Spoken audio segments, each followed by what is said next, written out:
Hey, what's up guys? Tony here, and I'm bringing you another MLB 12 Road to the Show with Scott McLean, and I got promoted to AAA, and you can see here I've played in 13 games, hitting 404, and what does this look like? 14 RBIs, 3 home runs, not doing all that bad, and you can take a look at the last 10 games that I've had. It was actually pretty good.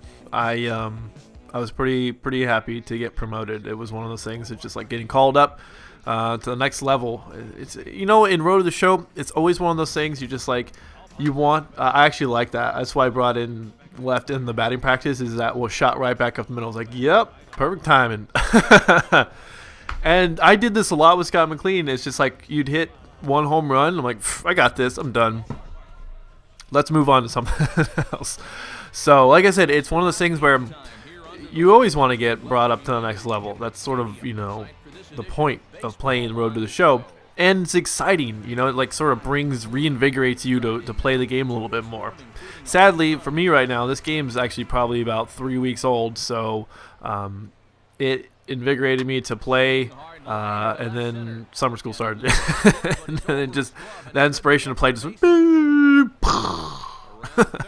just fizzled out. So, but I have a topic at hand, and as the title states, I want to know, and this would be a great discussion to have in the comment section, because I think everybody can nowadays can relate to this.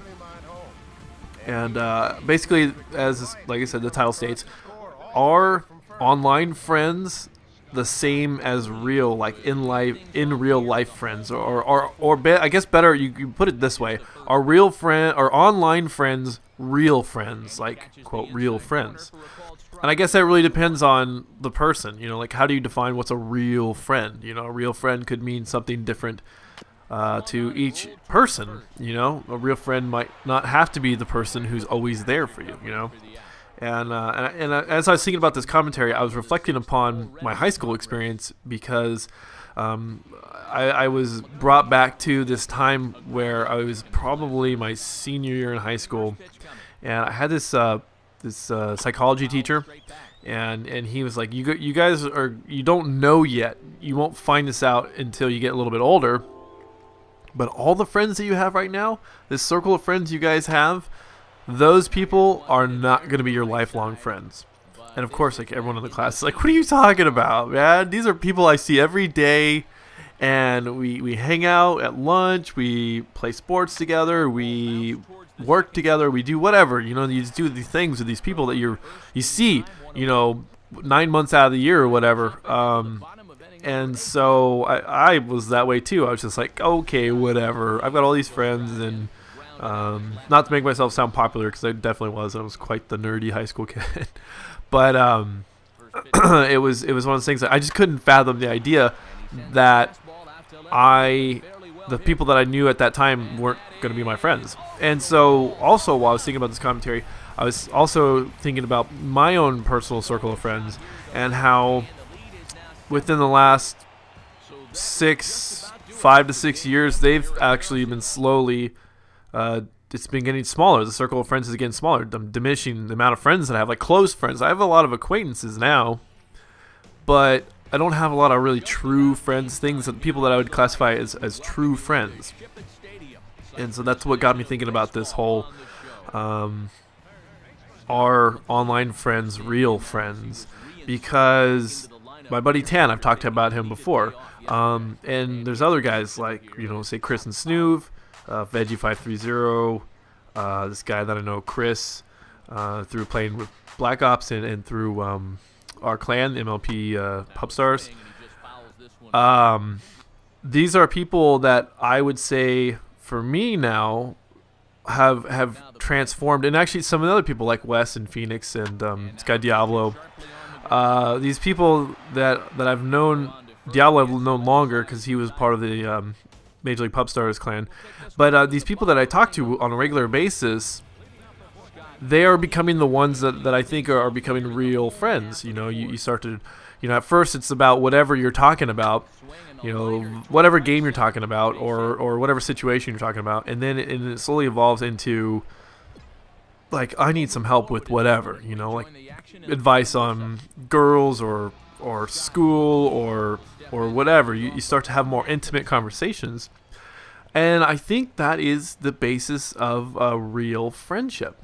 It's not just a superficial thing, you know. It's not just something that's right there in front and you're like, okay, let's address the only thing that we have in common. And that in itself is something that all friends need to have. Something in common. If you don't really have something in common with somebody, it's really hard to remain friends. Like I get this guy, I don't want to say a former friend because I hate to say that I lose friends, but they kind of go in and out of your life. And that's just kind of the facts of life. This guy Nathaniel, and I worked with him since when I was 18 till whenever, and then you know, he was going to school and I was just out of high school, and we were always, because we worked together, we hung out together, we partied together, we did a lot of things together. And then there came a time where he graduated from school, from college, and he got a job in Los Angeles. And he worked there for about a year, and then he got a job in New York, and he worked there for about a year, and then he quit the company he was working for because he just didn't like it, because he wasn't doing what he initially liked. What he was doing, like a finance job. But anyways, I don't know exactly what he was doing because it's out of my spectrum of interest. So I just said he worked in finances. So the thing is, though, is that he was moving on with his career, and I was always like in and out of school because that's just kind of the way I was. But we slowly drifted apart because of the fact that we weren't always working together. We weren't hanging out. I mean, we made efforts to hang out and do stuff. Like I went to LA a couple of times to go hang out with him. Whenever he was down there, we'd hang out. And I never went to New York. I really wanted to go to New York to hang out with him, but that just never happened. And so somebody that I had a really close friendship with, I suddenly lost it because I've talked to the guy once or twice in the last couple of years, you know, and usually it was because of, I don't know, the last time I talked to him because I was taking a French class at my community college, so that was a couple of years ago, and then I saw him last year, and I was just kind of like, what's up, man, you know, how you doing, you know, catching up. But that intimacy was lost, you know.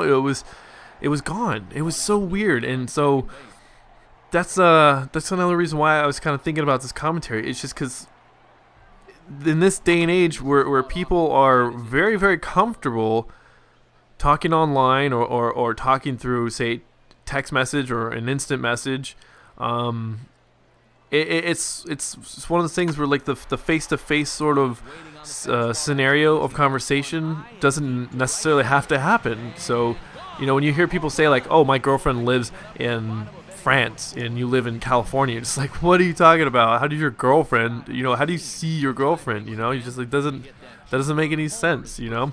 But it's happening, and so what do socially are we more comfortable now accepting people that we meet online as real friends?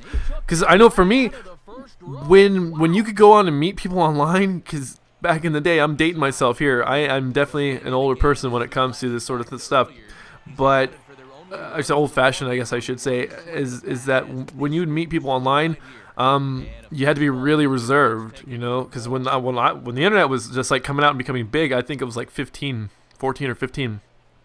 And so, of course, it was just like a predator's playground. So to meet people online, you're just kind of like, oh, you got to be careful because they could be a 50-year-old man who is pretending to be a 13-year-old girl or whatever, you know. That probably still happens today.